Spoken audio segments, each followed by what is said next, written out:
กราบสบายดีFC ของสนิทเมื่อสุขุสุคนเด้ออยู่ในส่องของสนิทพาส้มคือเก่าเนาะมื้อนี้สนิทกับสิพา FC ทุกคนเนาะมาหาหมู่เนาะมื้อนี้สนิทกับสิพา FC ทุกคนมาเยี่ยมยามถามข่าวหมู่หรือว่าเพื่อนของสนิทเองเนาะเป็นเพื่อนที่ว่าเรียนนำกันหรือว่าเรียนนำกันตั้งแต่น้อยๆแหละมื้อนี้สนิทก็เป็นโอกาสที่ดีเนาะกงกับวันอาทิตย์เป็นโอกาสที่ดีที่ว่าเพื่อนของสนิทเพิ่นก็บ่ได้เฮ็ดเวียกเฮ็ดงานเนาะเพิ่นพักงานมื้อนี้เป็นวันอาทิตย์เนาะเพิ่นพักงานเพิ่นบ่ได้ไปทำงานแล้วสนิทก็เลยว่ามาหลินมายามเลาเพราะว่าบ่ได้ไปมาหาสู่กันโดนแหละทุกคนก็มาอยู่ในห้องแถวเนาะมาอยู่ห้องแถวหรือว่าห้องเช่าของเพื่อนสนิทนั่นแหละแล้วก็สิสนิทก็สิพา FC ทุกคนเนาะไปรู้จักกับเพิ่นแม่นไผแล้วสนิทสิพา FC ทุกคนไปรู้จักกับเพิ่นเนาะโอเคแล้วตามสนิทไปเลยเด้ออันนี้ก็สิเป็นห้องเช่าของเพิ่นเนาะเป็นห้องเช่าเพิ่นเช่าอยู่เรือนเขาเจ้าเด้อ FC นี่เนาะเป็นเรือนแบบเป็นเรือนที่ว่าเขาให้เช่าหั่นนะมันก็คือสิหลายคนอยู่ติเนาะนี่เนาะเดี๋ยวมันเป็นห้องแบบนี้ก็คือสิมีหลายคนอยู่เป็นห้องเช่าหรือว่าห้องแถวเนาะเป็นห้องแถวหรือว่าห้องเช่าที่ทางไทยน่าจะเอิ้นว่าเป็นห้องเช่าเนาะเข้ามาในห้องเพิ่นเนาะโอเคสบายดีเลยสบายดีทักทายสบายดี FC สนิททุกคนเนาะทักทายสบายดีเด้อแนะนำชื่อให้ FC สนิทได้รับรู้แน่โดยก่อนอื่นก็สบายดีก่อนเนาะทุกคนเนาะทักทายสบายดี FC ของสาวนิทมาทุกคนเนาะแล้วก็ FC สาวสุคือกันเลยทุกคนทักทายสบายดีจากฟังลาวแล้วก็ฟังไทยเด้อแม่นสาวสุเด้ออายุ27ปีเนาะโดย27ปีเพิ่นเป็นหมู่รุ่นน้องคันสิว่าอะไรก็ดีสาวนิทมีหมู่รุ่นน้องเนาะเพิ่น27ปีส่วนสาวนิท30ปีเด้อ FC ทุกคนเนาะก่อนอื่นหมดเนาะสาวนิทก็สิมาสำรวจกวดกาห้องของเพิ่นก่อนห้องเช่าเนาะห้องเช่าเป็นห้องเช่าห้องก็แคบเด้อ FC ทุกคนเลยมองหอยเครื่องก็จนสิบ่มีเนาะนี่เนาะเป็นห้องเช่าเพิ่นเช่าอยู่คนเดียวบ่หรือว่าแนวใดแม่นแหละอยู่คนเดียวเนาะนี่ก็บ่แม่นว่าสนิทบ่ฮู้เด้อทุกคนสนิทหันฮู้เนาะแต่ว่าอยากมาถามเพื่อเป็นความรู้ให้กับ FC เพื่อมี FC ที่ว่ายังบ่ฮู้โอเคเดี๋ยวสนิทขอตั้งกล้องก่อนแป๊บหนึ่งเนาะแล้วก็สิมานั่งถามเรื่องราวข่าวๆของเพิ่นเลยกราบสุขสบายดี FC ของสนิทเมื่อสุขุสุคนเนาะบ่ว่าสิเป็น FC ทางฝั่งไทยฝั่งลาวหรือเมืองนอกเส้นเก่าเส้นเคยเนาะอยู่ในช่องของสาวนิทพาส้มคือเก่าจังได๋ก็ฝากติดตามกดไลค์กดแชร์เป็นกำลังใจเนาะคอมเมนต์ให้สาวนิทกับสาวสุขสาวลาวใต้ในมื้อนี้แน่มื้อนี้เนาะสาวนิทเองก็มีโอกาสดีๆเนาะที่ว่ามาเยี่ยมยามก็บ่มีอิหยังมาเนาะมื้อนี้บ่มีเครื่องติดไม้ติดมือเนาะมาหลินมายามนำหมู่นำเพื่อนมื้อนี้ก็มาตัวเปล่านี่แหละมาถามเพิ่นเป็นจังไดเนาะเดี๋ยวนี้ก็ถึงเนาะคิดฮอดคิดถึงหมู่เพื่อนเพราะว่ากันว่าคิดฮอดคิดถึงนั่นแหละเนาะแม่นบ่มีหยังมาก็บ่เป็นหยังขอแต่มาเยี่ยมมายามกันเนาะบ่ให้คำว่าหมู่เพื่อนมันจางมันหายไปเนาะคันว่ามีเวลายามใดเฮาก็มาหลินมาหากันแบบนี้แหละทุกคนคือสนิทกับสุขนี่ก็คันว่าแต่มีเวลาเนาะก็แม่นแบบว่าไปมาหาสู่กันนั่นแหละมาตลอดคือสาวสุขเองก็ตะกี้ก็อยู่บ้านเดียวกันกับสนิทแหละเนาะแต่ว่าเดี๋ยวนี้หั่นก็ออกมาอยู่ต่างเนาะทุกคนเนาะมาสู่ชีวิตต่างออกจากครอบจากครัวเนาะมาเซาอยู่บอนใหม่ทุกคนไปหาเงินเปลี่ยนสถานที่ใหม่เนาะเปลี่ยนบอนเฮ็ดเวียกใหม่มาสู่ชีวิตคนเดียวว่าซั่นซะแล้วมื้อนี้สนิทมีโอกาสดีเพิ่นก็เลยมาเล่นแล้วก็เฮาก็เลยมาถ่ายคลิปนำกันเนาะมาถ่ายคลิปนำกันกับสนิทก็คันสิเว้าแล้วสนิทเนาะก็เช่นเก่าเช่นเคยนั่นแหละ FC ทุกคน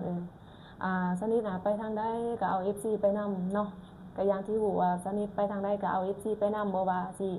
ไปทางครอบครัวเพื่อนซ่านของสนิทก็เอา FC ไปนำบ่ว่าสนิทสิเดินทางไปเที่ยวไปหรือไปทำมาหากินอยู่ไสสนิทก็เอา FC ไปนำเช่นเก่าเช่นเคยเนาะแล้วมื้อนี้ก็พิเศษสนิทก็มาหลินมายามน้ำหมู่น้ำเพื่อนเนาะมาหลินมายามน้ำหมู่น้ำเพื่อนเพราะว่าเพิ่นเป็นเพื่อนที่ว่าหลินน้ำกันกับสนิทตั้งแต่น้อยๆพุ่นแหละ FC เดี๋ยวนี้เนาะเฮาหลินกันมานี่เป็น20ปีหรือว่า20ปลายกว่าปีเนาะ20ปลายกว่าปีแล้วตั้งแต่น้อยๆเนาะหลินนำกันมาตั้งแต่น้อยๆคันสิว่าแล้วก็เป็นเพื่อนที่เป็นคันภาษาลาวเนาะเอิ้นว่าเสี่ยวมูลเสี่ยวมั่งหรือว่าเพื่อนมูลเพื่อนมังอะไรประมาณนี้ แต่ข่าวนั้นผมบอกแก่เครื่องหรือน้ำพ้นผมว่า แม่นเนาะเพราะว่าหลินนำกันตั้งแต่ยังน้อยเนื่องจากว่าเป็นเพื่อนรุ่นเดียวถามว่ารุ่นเดียวกันบ่ก็บ่แม่นรุ่นเดียวเนาะเพียงแต่ว่าหลินนำกันแต่ยังน้อยแล้วคือทุกมื้อนี้เซาซุกนี่อายุจักปีแล้ว ตอนนี้ก็คือได้27ปีแล้วเนาะทุกคน 27ปีสนิท30ปีเนาะสนิทเป็นเอื้อยเพิ่น เรียนกัน3ปี เรียน เนาะ กัน3ปี แต่ว่าก็ยังฮักแฟนกันคือเก่าเนาะยังนับถือกันเอิ้นกันเป็นเสี่ยวคือเก่า แม่นเป็นเพื่อน อายุบ่สำคัญ เป็น เนาะ เพื่อนมิตรกันคือเก่าทุกคนอายุก็บ่สำคัญก่อนอื่นเมื่อน้องก็สิมาถามถามเรื่องราวข่าวของเพิ่นเป็นจังได๋ช่วงนี้อยู่ดีมีแฮงอยู่บ่ทางครอบครัวเด้อยู่ดีมีแฮงอยู่บ่พ่อแม่เป็นจังได๋ช่วงนี้ก็สิว่าจังได๋ว่ามาสู่ชีวิตคนเดียวก็ค่อนข้างแบบว่าโอ้ได้ประสบการณ์หลายอย่างแฮงเนาะทั้งสุขทั้งสุขทั้งทุกข์ว่าซั่นซะสุขก็อยู่นี่ทุกข์ก็อยู่นี่คนเดียวเฮานี่แหละทุกคนเพราะว่าเฮาบ่ได้อยู่นำครอบนำครัวนำพ่อนำแม่เฮาคือแต่ก่อนน่ะเนาะแต่ก่อนยังว่าเฮาอยู่นำครอบครัวเฮาก็มันสิเป็นแบบว่าอบอุ่นอีกอย่างนึงเนาะแล้วเฮามาสู่ชีวิตแบบนี้มาอยู่มาเศร้าคือทุกคนเห็นนี่แหละเนาะอยู่ผู้เดียวมันก็อาจสิมีเหงาๆแน่เมื่อยก็อยู่คนเดียวเนาะเฮ็ดคนเดียวเนาะไปไสก็ไปคนเดียวกินก็กินคนเดียวทุกคนชีวิตประจำวันเนาะไปเวียกไปการค่ำมากินข้าวนอนตื่นไปเวียกแบบนั้นเนาะจังว่าเวลาว่างนั่นนี่แหละจังว่าได้มีโอกาสมาเล่นมายามนํกันแบบนี้เนาะแม่ได้มีโอกาสมาหากันดนๆเทื่อได้ FC เพราะว่าแม่นอยู่ว่าเป็นหมู่เป็นเพื่อนกันนะแต่ว่าเวลาของเฮามันแตกต่างกันเนาะตัวอย่างว่าคือเวลาหน้าที่ว่าซั่นซะเวลาและก็หน้าที่ของเฮามันแตกต่างกันตัวอย่างว่าคือเช้านิดเนาะแต่ก่อนเช้านิดก็เฮ็ดเวียกประจำนะแล้วก็แฮงบ่มีเวลาเนาะทุกมื้อนี้ก็ออกจากเวียกประจำแล้วก็ถามว่ามีเวลาบ่ก็มีอยู่เวลาแต่ว่าบางทีเวลาบ่ตรงกันกับเพื่อนนะเพราะว่าเช้านิดก็ออกมาทางเฮ็ดคลิปถ่ายคลิปพอไปถ่ายทางใดก็ไปเลยเนาะบางทีก็ไปป่าไปบุน้ำลุยผู้ไปเลยอย่างที่ FC เห็นหั่นแหละเนาะบางทีก็ได้ไปทางป่าทางดงไปวัดว่าอารามไปถ่ายคลิปบอนหันบอนนี้เนาะก็คันสิว่าแล้วมันก็เป็นเวียกของนิดอีกนะมันเป็นเวียกของนิดอีกแบบโอเคสำหรับเรื่องเล่าของนิดหัน FC ทานเก่าก็น่าจะฮู้เนาะแต่ว่าสำหรับ FC ทานใหม่ก็น่าจะบ่ทันฮู้จังได๋ก็ฝากติดตามเบิ่งช่องของสนิทพาส้มแล้วก็ฝากเบิ่งคลิปเก่าๆเนาะคลิปย้อนหลังของสนิทแน่ว่าความเป็นไปเป็นมาของสนิทหั่นเป็นไปเป็นมาจังได๋จังว่าได้มาเฮ็ดคลิปมาเป็นยูทูบเบอร์ทุกมื้อนี้ ยูทูบเบอร์เนาะแม่นก็กำลังแบบระดับหนึ่งเนาะก็อยากหาวิธีการหรือว่าแนวใดแนวทางใหม่ไปเรื่อยๆหาประสบการณ์ให้กับตนเองว่าซั่นซะแม่นนี่แหละเนาะต่อไปก็สิถามเกี่ยวกับสาวสุกอีกเนาะเป็นจังได๋แล้วมาเฮ็ดเวียกเฮ็ดงานอยู่นี่เฮ็ดดนแล้วบ่ก็สิเข้าฮอดปีแล้วเนาะเป็นเดือนที่เก่าแล้วเขาเดือนที่เก่าแล้วนับแต่ออกจากครอบครัวมาอยู่หองเซาแล้วก็มาเฮ็ดงานประจำเนาะเป็นเดือนที่เก่าแล้วตอนนี้แล้วพ่อแม่อยู่บ้านอยู่กับไผก็เพิ่นยังอยู่กับเอื้อยเนาะแล้วก็น้องเพิ่นอยู่เฮือนก็ยัง3คนอยู่เฮือนยังเอื้อยกับน้องคือเฮาก็บ่ได้ทิ่มบ่ได้ปะเนาะดนๆเทื่อเฮาก็ได้เมื่อเยี่ยมเมื่อยามเพิ่นอาทิตย์นึงเมื่อเทื่อนึงจังสิมื้อเยี่ยมเมื่อยามเนาะบ่ได้ทิ่มบ่ได้ปะมีหยังก็มีแนวกินแนวยาก็ ดีแบ่งกันคือเก่ายังรับ ได้เงินดำคำเดือนก็แบ่งปันกันเนาะยังรับผิดชอบหน้าที่อยู่ คือเก่าต่างแต่ว่ามาสู่คนเดียวอยู่ คือห้องนี่เช่าเดือนหนึงเท่าใด ห้องนี่ก็อยู่นี่ก็ถือว่าถือที่สุดแต่ได้ แม่นบ่ถูกที่สุดเนาะ ทำที่เคยแบบว่าถามมาหลายบอนก่อนสิมาอยู่นี่ค่ะคือว่าได้ถามหลายบอนหมองนี่ก็ถือที่สุดแหละมันอาจสิแคบแต่ว่าก็พออยู่ได้ เดือนหนึงประมาณเท่าใดกับห้องแบบนี้ มันก็บ่ได้กว้างเด้ FC เอ้ยประมาณ2 คูณ 3เนาะ สิได้ประมาณนั้นแหละ2 เมตรครึ่งหาความกว้างหั่น2 เมตรครึ่งแล้วก็ความยาวประมาณ3 เมตรเนาะประมาณ น่าจะได้น่าจะได้สำนัก เหมาะสมอยู่เนาะคันว่าอยู่คนเดียวว่าซั่นซะทุกมื้อนี้เซาอยู่คนเดียวเนาะแบบบ่มีหมู่มีเพื่อนอีหยังมาอยู่นำบ่แบบบ่ได้เซาร่วมกันกับหมู่บ่ บ่อยู่คนเดียวเลย อยู่คนเดียวกล้าบ่ย้านผีบ่ จักผีสิยานนั่นติเนาะ จักผีสิย้าน จักผีสิยานเอา เนาะคือบ่หาแบบว่าหมู่เพื่อนนี่ซังมาเซานำแบบพอได้แบ่งเบาค่าใช้จ่าย ค่าใช้จ่ายแม่น คิดว่าแบบว่าอยู่เฮาอยู่เฮือนแหละก็ยังอยู่หลายคนแหล้วนะแล้วก็มาอยู่นี่แล้วก็บ่อยากมาอยู่หลายคนปานใดอยากมีพื้นที่ส่วนตัวท็อกซิกนะแบบอยู่นำคนหลายบ่ได้ไปอยู่ป่าผู้เดียวแล้วสำหรับของเซาอะไรก็แม่นเดือนนึงก็ตกอยู่500,000กีบเนาะเงินลาว500,000กีบคันตีเป็นเงินไทยก็ประมาณเป็นเงินไทยก็สิประมาณ700 700เนาะแม่นประมาณนั้นบ่ฮอ ป ด ระมาณ 1,000 ประมาณ 6-700เด้ออีก4เดือนนึงเนาะแล้วค่าน้ำค่าไฟได้รวมกันบ่ค่าน้ำค่าไฟก็แม่นฟรีเนาะใส่ทั้งอันนั้นไปเลยฟรี500,000กีบบ่ฮอด1,000เด้อทุกคนประมาณ 6-700เด้ออีก4แม่นบ่ฮอด1,000เนาะก็พอใส่พอจ่ายอยู่เนาะแต่ว่าอันนี้ได้อีกอย่างก็มีแต่สำว่าเซานอนว่าซั่นซะเพราะว่าได้ตื่นเช้ามาก็แม่นพูนเห็นหมองเฮ็ดเวียกเลยแรงมาจังมาเห็นห้องนอนสำว่าเซานอนซื่อๆเซานอนซื่อๆเนาะแล้วค่าน้ำค่าไฟนี่รวมเลยในเดือนนึง500,000กีบนี่ถือว่าถูกเนาะถือว่าถูกสุดๆเลยเด้อ FG เพราะว่าค่าน้ำค่าไฟก็ฟรีแล้วก็ห้องเดือนนึง500,000กีบก็ประมาณ6-700เนาะก็บ่แพงซำนี้ก็พอเซาอยู่แล้วบัดที่นี้รายรับนี่เด้เป็นจังได๋ช่วงนี้ก็หาเงินก็ว่ายากเนาะแฮงเศรษฐกิจแบบนี้แฮงยากไปตึงอีกจังว่ายังว่าตอนนี้นะเฮ็ดเวียกอยู่ไสแบบว่าความหมายว่าองค์การใดอีหยังหั่นนะโครงการใดหรือว่าเฮ็ดเวียกแบบเกี่ยวกับหยังหั่นนะอยากรู้แบบนั้นนะโครงการของเจ้าเฮ็ดเวียกเกี่ยวกับหยังหั่นนะเป็นของเอกชนบ่หรือของภาครัฐเนาะอันนี้ก็ถามเป็นความรู้ให้กับ FC แต่ว่าสันนิษฐานรู้อยู่เนาะแต่ว่าก็อยากถามเป็นความรู้ให้กับ FC เพื่อ FC สนใจอยากรู้เนาะว่าเป็นเฮ็ดเวียกหยังเกี่ยวกับหยังเฮ็ดเวียกอยู่ไสหั้นนะโดยคืออันซุกเองตอนนี้ก็เฮ็ดเวียกนำเอกชนเนาะทุกคนเฮ็ดเวียกนำเอกชนก็คือแบบว่า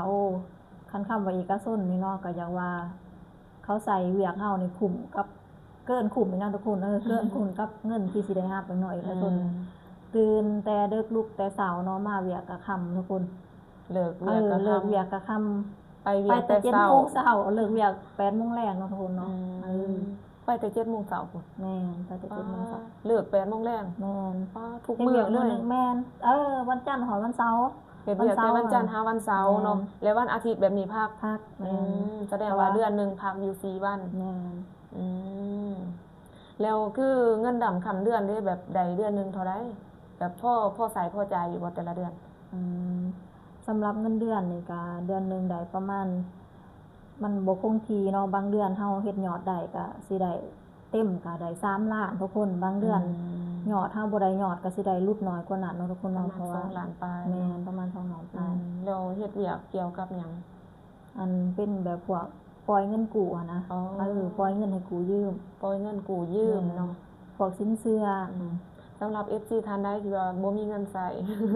ก็มากู้ยืมนำสาวสุขได้เด้อมาพร้อมปล่อยเนาะพอให้เพิ่นมีเปอร์เซ็นต์เนาะอันนี้สนิทบ่หยอกเด้อที่จริงสนิทก็บ่มีเงินเนาะแต่ว่าการกู้ยืมเงินนำเพิ่นนี่ต้องใช้รถ จำนำแม่นบ่ แม่น ต้องใส่รถจำนำคือเซานิดหันบ่มีรถจำนำเนาะก็เลยบ่ได้ยืมบ่แม่นว่าเซานิดบ่แม่นว่าเซานิดมีเงินแล้วแบบจังบ่ยืมเพื่อนบ่แม่นเด้อเซานิดบ่มีรถเนาะถ้ามีรถจังยืมเพื่อนได้ โอเค นั่นแหละเนาะก็เป็นความรู้ให้กับ FC เมื่อทุกคนที่จริงเซานิดเองก็บ่ฮู้ได้ว่ารายรับรายจ่ายของเพิ่นเท่าใดเนาะนี่แหละก็อยากมาถามเป็นความรู้ให้กับเซานิดแน่แล้วก็เป็นความรู้ให้กับ FC แน่นะ โอเคเนาะสำหรับเงินเดือนก็ประมาณ2ล้านกว่าหรือ3ล้านสูงสุดแม่น3ล้านเนาะ แม่น แล้วเฮ็ดมานี่ก็สิเข้าปีแล้วเนาะ แม่น แล้วบ่ได้หาเวียกอื่นเสริมบ่บ่ได้เฮ็ดเวียกอื่นเสริมบ่ ตอนนี้ก็คือ ยังเนาะยังบ่มีเวลาเนาะ ยังบ่มี สำหรับรายรับนี่ก็เพียงพอต่อการใช้จ่ายอยู่บ่แต่ละเดือน โอ้ข้อยอยากว่า เดือนส้นเดือนเนาะ เดือนส้นเดือนแบบบ่ได้เบิกล่วงหน้าบ่ แบบว่าโอ้คือสิว่าจังไดแบบเฮามีภาระมันหลายอะนะต้องเฮาเองแน่แล้วก็เบื้องครอบครัวเฮาแน่อีกอะนะเฮาต้องได้ส่งให้ทางครอบครัวแน่นู่นนี่นั่นนั่นแหละจับยืนแล้วเฮายังมีภาระ แล้วมีอันนั้นคือส่งทางครอบครัวนี่แบบมีตายโตเลยบ่แบบว่าตัวอย่างว่าเดือนหนึงเท่านั้นเดือนหนึงเท่านี้มีตายโตเลยบ่หรือว่าอิงตามแบบว่ารายได้ของเฮาอะนะ ก็สิอิงตามเนาะก็คือคันเป็นเงินเดือนก็สิให้เป็นตายโตเลยก็บ่คือแบบว่าเงินเดือนออกมาบางแล้วนี่ก็สิเงินเดือนได้3ล้านเนาะก็แบ่งให้แม่500,000แล้วก็ช่วยค่าน้ำค่าไฟเพิ่นแล้วก็ซื้อกินซื้อยาให้เพิ่นในเดือนหนึงก็สิได้แบ่งออกแบบนั้นเนาะแล้วก็ที่เหลือก็แม่น ค่าใช้จ่ายของเฮา ใช้จ่ายของเฮาอีก แล้วคันมันเป็นแบบนี้นะคันว่ารายรับมัน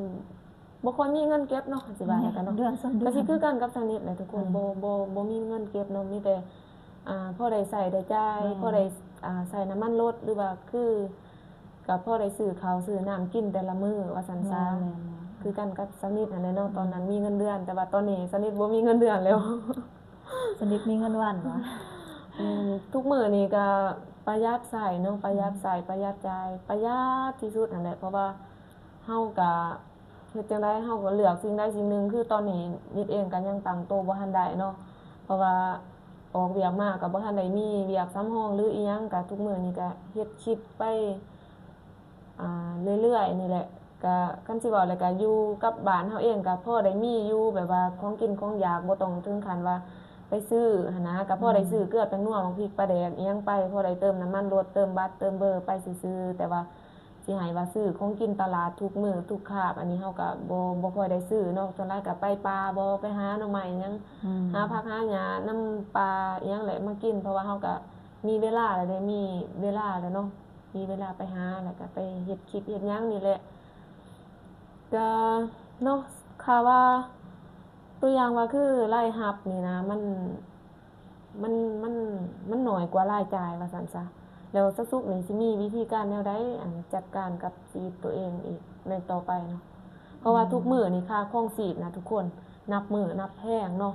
นับมื้อนับสูงแล้วแต่ก่อนหันอยู่ได้เงินเดือนล้าน1 2ล้านนี่ก็อยู่ได้แล้วเนาะแต่ว่าเดี๋ยวนี้นะ3ล้านก็เกือบสิอยู่บ่ได้แล้วเด้อทุกคนเพราะว่าค่าครองชีพทุกอย่างมันแพงมันขึ้นแบบเป็นคูณ10พุ่นน่ะอยากว่าอะไรก็ดี จากแต่ก่อนเนาะมามีห่อหนึ่ง 1,000 1,000 เนาะ 1,000 กีบหรือว่า 2,000 กีบแต่ว่าเดี๋ยวนี้หั่น5,000 กีบคันสิว่าคูณ2ก็บ่แม่นเนาะเกือบว่าคูณ3ทุกคน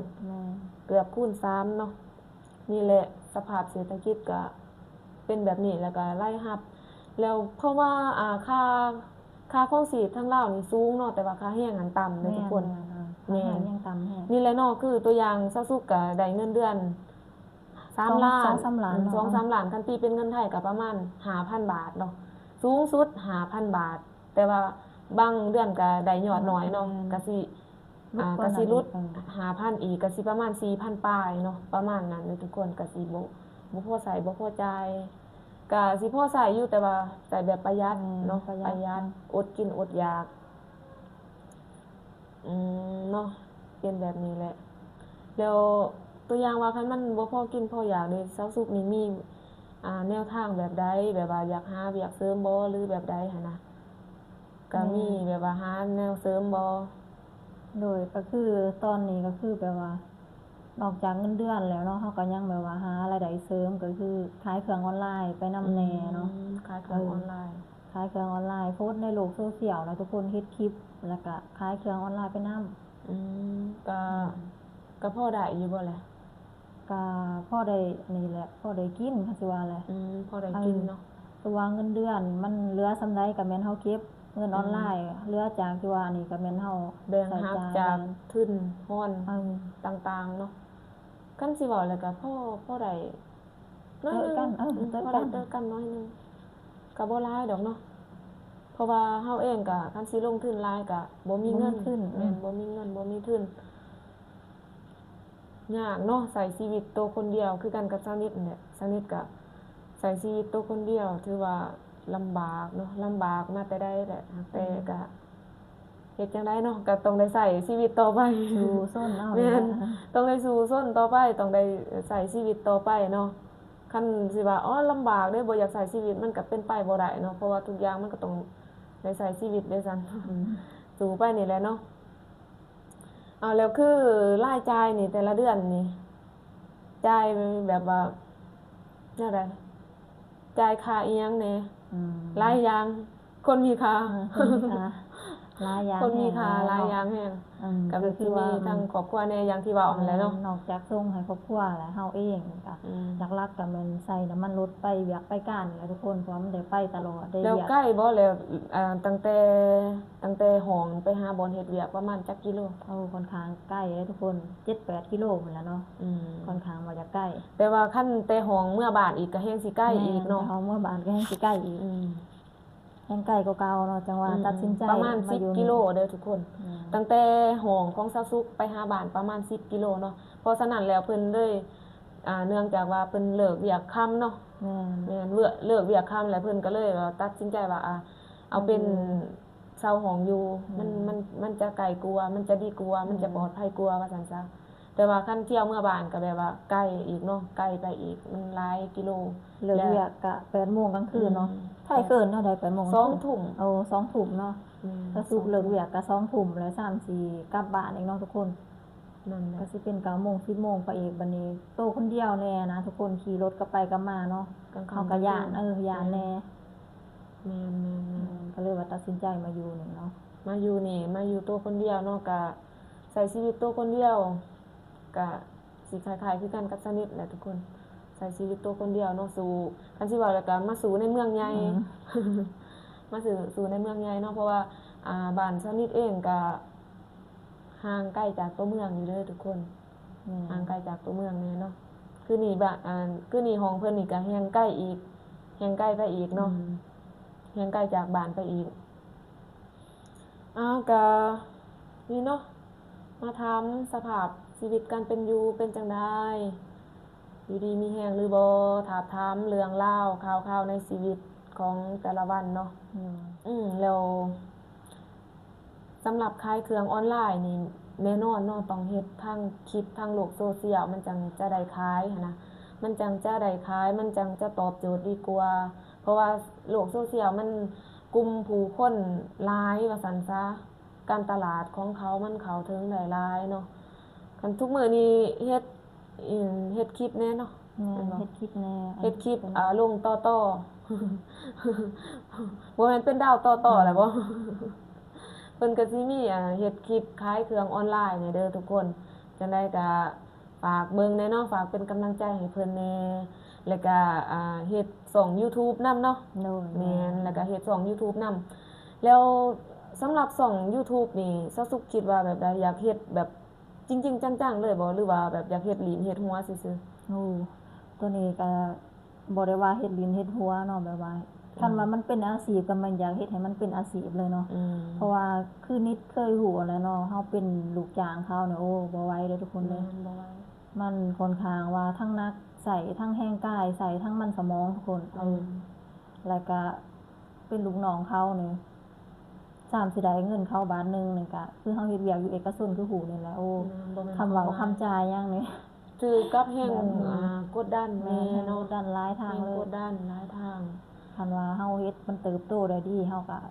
มีแผนแบบว่าอยากออกมาเฮ็ดจริงๆจัง อืม ๆเฮ็ดกับมันให้เต็มที่นั่นแหละ อืม เราก็มีแผนไว้แบบนั้น แล้วคือคันว่าสิเฮ็ดช่อง YouTube นี่คือเดี๋ยวนี้เนาะช่อง YouTube ของซาซุกนี่อยากรู้เนาะบางทีเจ้านิดสิสามารถช่วยซาซุกได้ว่าซั่นซะ โดย บางทีเจ้านิดสามารถช่วยซาซุกได้พออันใดพอช่วยเฮาก็ช่วยกันไปเนาะ โดย ตัวอย่างว่าเฮ็ดช่องนี่เฮ็ด YouTube เนาะ แม่น ซาซุกอยากเฮ็ดช่องเกี่ยวกับหยัง อืม